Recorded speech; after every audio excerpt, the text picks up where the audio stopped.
Now the honourable member for Coast Bay Central, Notre Dame.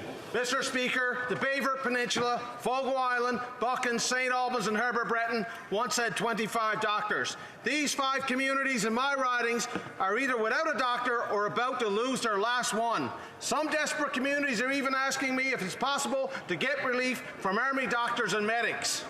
The 7,500 healthcare professionals promised for rural Canada in the Liberals' election platform can't be found in the 2022 budget. Why did the Liberal government break their promise to rural Canadians? The Honourable Minister of Health.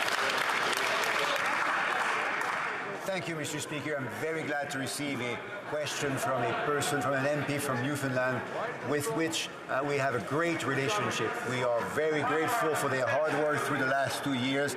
We are also very grateful for the important work that they do every day to provide people in Newfoundland with a primary care provider, a family physician, to reduce backlogs of the $2 billion investment that we announced just a few weeks ago, to make sure that every person in that province and in all provinces and territories benefit from the wonderful collaboration we're having across Canada. The honourable member for Red Deer Lacombe. Mr. Speaker, the provincial governments, which are responsible for delivery of health care, are fine with removing vaccine and mask mandates in their jurisdictions because they know they can now manage COVID. The federal government, however, which is not responsible for healthcare delivery, is still implementing punitive mandates for employees, travelers, and those crossing borders. They are virtually the only government in the world that's doing this.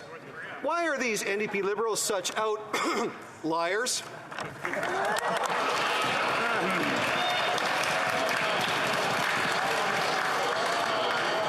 Let's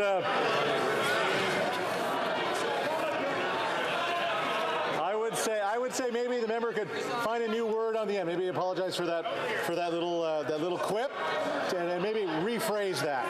Sorry, Mr. Speaker, wearing a mask has made me cough. I meant to say outliers.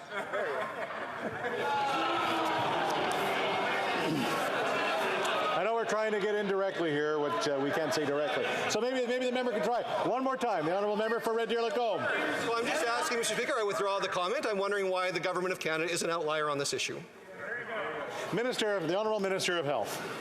Thank you, Mr. Speaker. Everyone in this House obviously agrees on the importance of being responsible and prudent.